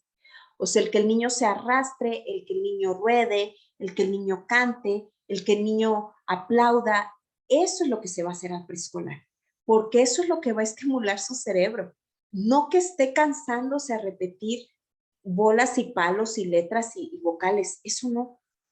Le va a dejar más a un niño que ande brincoteando y explorando y viendo y oliendo que estar haciendo planas. Entonces, defiendan mucho, si son maestros de preescolar, defiendan mucho la labor del preescolar, porque es necesaria para que un cerebro se desarrolle, para que el cerebro del niño se desarrolle bien. E insisto, puede ser como la ventaja se ven los niños que fueron al preescolar y los niños que no fueron al preescolar. E insisto, es diferente la conexión que tienen estos dos niños. La maduración que nosotros vemos en esta parte frontal y límbica, que ya dijimos que el sistema límbico es toda esta parte de emociones, el hipocampo que tiene que ver con la memoria, la amígdala que tiene que ver con la agresión y el miedo, van a estar relacionados también con todo lo que el niño experimenta hacia afuera. Y entonces también va a haber una maduración entre los 6 meses y el año. Ojo, les ha pasado que los bebés que son muy chiquititos, de 4 meses, o sea, tú se los pides a su mamá y los puedes cargar y el bebé no hace nada. Pero cuando, por ejemplo, el bebé tiene 8 meses, si tú le dices a tu mamá, a ver, déjame cargarlo, el bebé llora. Y dices, ay, antes no era sangrón. No, antes no se daba cuenta que tú no eras su mamá. Ahora sí, y como se da cuenta que no eres su mamá, llora. Porque es así como que, ¿y esta señora quién es? ¿No? ¿Esta persona quién es? Entonces, ojo, alrededor de los 6 meses o del año, o sea, tenemos como ese inter, va a madurar esta parte frontal y límbica. Y entonces, lejos de enojarnos porque el bebé lloró porque lo cargué y no me conoce, nos debe de dar gusto que el bebé lloró, porque quiere decir que funciona su cerebro, que sabe que tú no eres su mamá y quiere que lo regreses con su mamá. ¿Ok? Entonces, a veces en la cultura pues decimos, ay, qué sangrón, cuando era más chiquito bien que se dejaba que lo cargara, ajá, porque no había madurado, ahora que ya maduró ya no quiere estar contigo, quiere estar con su mamá, y eso está bien, ¿ok? La amígdala, ojo, la mielina es una sustancia que recubre el axón va a ser una extensión de la neurona que transmite información. La mielina es como si nosotros aceitáramos una carretera para que los carros fueran más rápidos. Así como ¡pum! ¿No? Entonces, alrededor del primer año de vida, los bebés terminan como de aceitar sus nervios para poder hacer que fluya más rápida la comunicación. Entonces, nosotros tenemos ese primer año de vida para ayudar que esta amígdala la logremos controlar en el sentido de lo que yo les decía del bebé. Cuando el bebé llora porque sabe que algo le molesta, o tiene hambre, o tiene frío, o ya se hizo del baño, y él o está aburrido, y también por eso lloran los bebés, él no sabe qué, pero sabe que está molesto por algo. Cuando el bebé llora y la mamá le habla y lo tranquiliza de, ya voy bebé, ya estoy haciendo tu biberón, tranquilo, y le hablo de esta forma, el bebé empieza a regularse, aunque no entienda las palabras, entiende el tono. Si la mamá le dice, ya cállate, o no le habla, entonces el bebé no se va a calmar y esta parte de mielinización no va a salir como esperamos, ¿ok? Entonces es muy importante y bueno, si la mamá no puede estar con el niño porque sabemos que por la situación económica las mamás a veces tienen que trabajar y los dejan al cuidado de alguien más, el principal cuidador debe de ser un modelo en el que vaya tranquilizando al niño o a la niña. ¿Qué es lo que se ha encontrado a nivel de la corteza prefrontal cuando nosotros vemos que los bebés lloran? Hay un efecto muy curioso. Fíjense, se activa el cerebro de los bebés, pues estas regiones límbicas que comentamos, el hipocampo, la amígdala, se activan cuando escuchan a sus bebés llorar. O sea, las mamás, cuando escuchan a su bebé llorar, se activa el cerebro, te cambia el cerebro cuando eres mamá. Pero fíjense qué interesante, las mamás que tienen depresión o las mamás que no tuvieron un parto natural, sino que fue por cesárea, no se les activa tanto. Por eso, bueno, ustedes son muy jóvenes, chicas, pero cuando vayan a ser mamás, lo ideal sería que tengan un parto natural, porque eso te permite que tu cerebro procese que ya tuviste un bebé y que se activen regiones del cerebro que no se activan. Cuando no se activan estas regiones es porque, insisto, a veces se dio por cesárea o son mamás que tienen depresión postparto. Entonces no hay una conexión entre su bebé y ellas. No se activa nuestro cerebro, ¿ok? Eso es importante porque a veces pensamos que, ay, es que la mamá no quiere cuidar al bebé nada más por floja. No, o sea, hay a nivel biológico un factor importante a nivel de nuestro cerebro.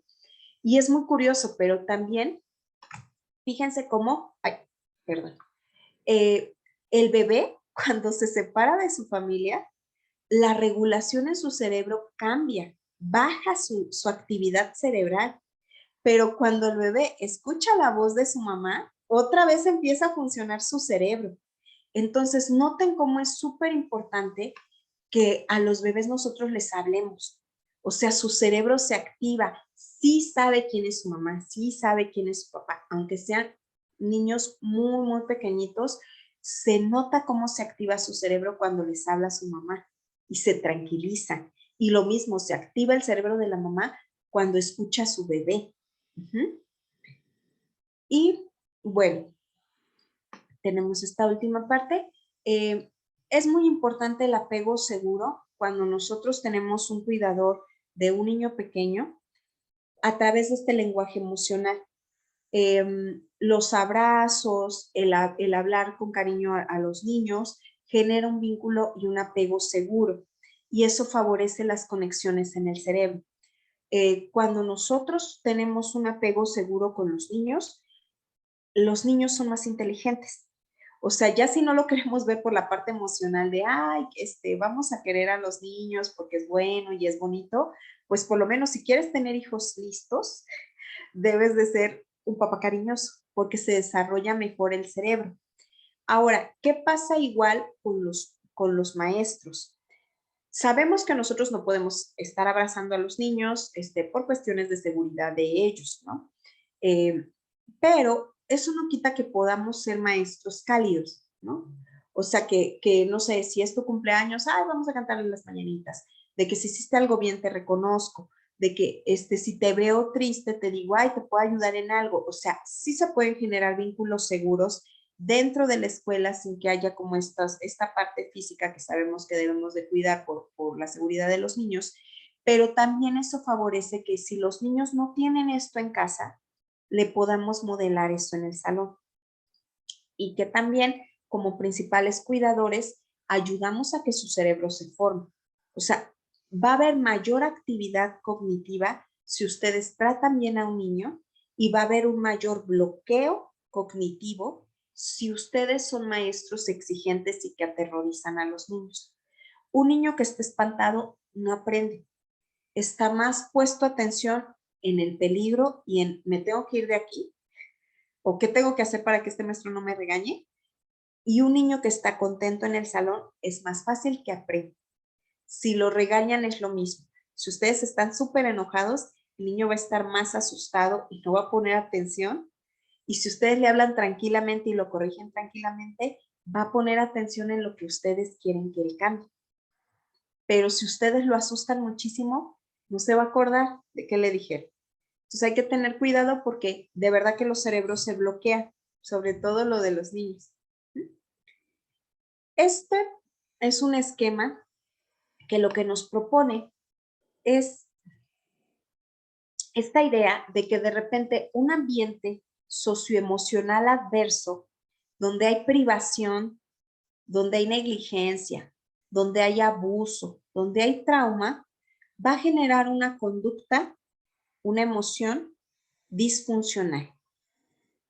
Y que esto no solamente se queda como en palabras, sino que en realidad hay una disfunción a nivel de la corteza prefrontal y del sistema límbico. O sea, las estructuras se alteran, se conecta diferente el cerebro. Y la pregunta ahora es si esta patología o esta interacción patológica con el ambiente puede ser reversible. O sea, que si yo tengo alumnos que en su casa no les dan bien de comer, los tratan mal, los violentan, no les hacen caso, no juegan con ellos, no les dan libros, no los pasean, ver si es esto, claro que va a ser un daño a nivel estructural, o sea, lo va a haber un daño. Y ese daño va a reflejarse en conductas disfuncionales y emocionales, conductas emocionales disfuncionales también. Pero ahora la gran pregunta es si con esto que yo les decía de epigenética conductual podemos hacer un cambio, de que en otro contexto, si pones al niño, se puedan como reestructurar estas conexiones nerviosas y que si se perdieron algunas por las podas, tú a través de esta estimulación de buenas relaciones, de experimentación con el ambiente, se pueda, pues si no de todo revertir el daño, pues poder subsanar algunos elementos. Pero pues está como todavía en el aire la pregunta por lo de epigenética conductual. Bueno, yo les pasaría la presentación al maestro para que si después ustedes quieren volver a revisar parte de la información la tengan. No sé si hay algún comentario, alguna duda. ¿Algún comentario que deseen hacer o pregunta? Bueno, en mi caso, Sí, Celso. pues el conocer las nuevas partes en cómo se relacionan, perdón, las partes del cerebro en cómo se relacionan con nuestro comportamiento y cuáles son las deficiencias que puede generar el dañar esta estructura, es algo muy interesante. Por ejemplo, en el momento en el que también mencionaba, ¿no? Que cuando nosotros, bueno, que los alumnos nos buscan a nosotros como ejemplos, ¿no? Como esa guía. Por ejemplo, en el comportamiento también. El comportamiento, ¿no? Si nosotros los exaltamos, ellos se exaltan, güey. Sí. Y pues pues me parece muy interesante, ¿no? Porque sí, la verdad sí lo he visto, sí lo veo y pues la verdad son cosas que también trato de manejar en mi salón de práctica, ¿no? Muy bien, Celso. Sí, porque recordemos que esto no se queda en lo social, sino que trasciende a lo biológico, a que el niño realmente pueda o no pueda comportarse por un factor biológico. Muy bien, gracias, Celso. ¿Alguien más?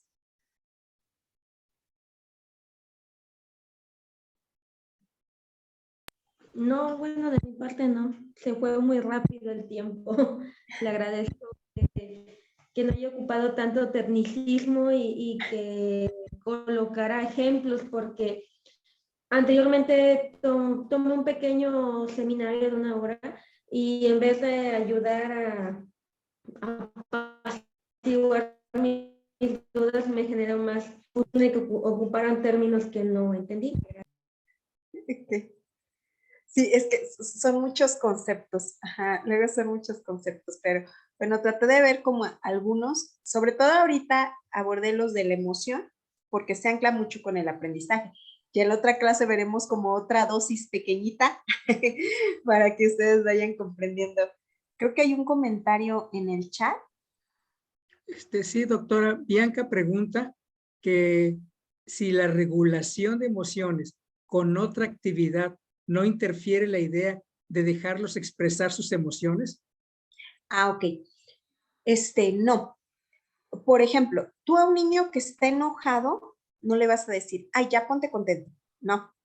Sino que si el niño está enojado y está lanzando cosas por el salón o se va sobre los otros niños, tú le das alternativas de cómo abordar ese enojo. Decir, a ver, estás muy enojado, está bien que estés enojado, no anulas la emoción, no le dices no tienes derecho de estar enojado, no, sino que tú le dices, a ver, vamos a escribir aquí en este cuaderno así, vamos a rayar muy fuerte y ahora vamos a romperlo, pero es diferente que yo raye en el cuaderno y rompa a que yo lance cosas en el salón y pueda lastimar a alguien, a alguno de mis compañeros, o que yo me salga corriendo de la escuela y me pueda yo perder.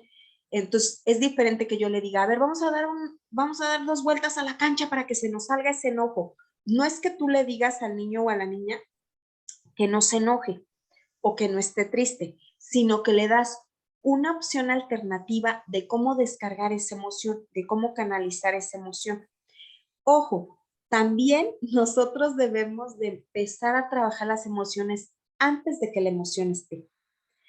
Si el niño está así a todo lo que da, en ese momento no te va a escuchar. O sea, si yo ya he detectado que hace ese tipo de cosas, debo de empezar a implementar actividades para que cuando llegue ese momento de decirle, ¿se acuerdan que hicimos esto? Ajá, y él ya lo haya practicado. Porque en ese momento, justo donde está la explosión de la emoción, va a ser muy difícil que él nos pueda escuchar y atender de que le estoy diciendo que vayamos a correr o demás. Ajá. Entonces sí se tiene que, si yo ya tengo detectado como 2 que 3 cosas que hace el niño, lo practico cuando está en calma, lo practico para que cuando llegue a venir la emoción, lo usemos. Pero no les digo a los niños, oye, es que ya no estés triste, ya, ponte contento, ¿no? No, o sea, sí le digo, no, está bien que estés triste, qué bueno que me comentas que te sientes triste, ahora vamos a hacer esto. ¿Alguna otra pregunta? Cuando no hay preguntas, yo asumo que todo estuvo perfectamente claro. Ok. Como Muy siempre, bien. un gran placer escucharle, doctora. Muy Muchas agradecido que haya gracias. estado con nosotros. Solo le pido a los participantes, si les es posible, encender su cámara, solo para tomar una captura y que nos crean que de verdad estamos tomando el diplomado. Muchas gracias. Muy bien, muchas gracias. Muchas gracias por los aplausitos. Y muchas gracias por sus comentarios. Ok, bueno. Tomaré la captura con quienes ya encendió su cámara, ¿ok? Les agradezco mucho. Ya quedó. Muchas gracias. Muchas gracias, doctora. Nos estaríamos viendo el Con próximo gusto. jueves. Gracias a todos por su participación. Que tengan una excelente tarde. Nos vemos. Le mando, maestro, el material. Gracias. Sí, muchas gracias. Muy amable. Gracias, maestra. Muchas gracias. Gracias.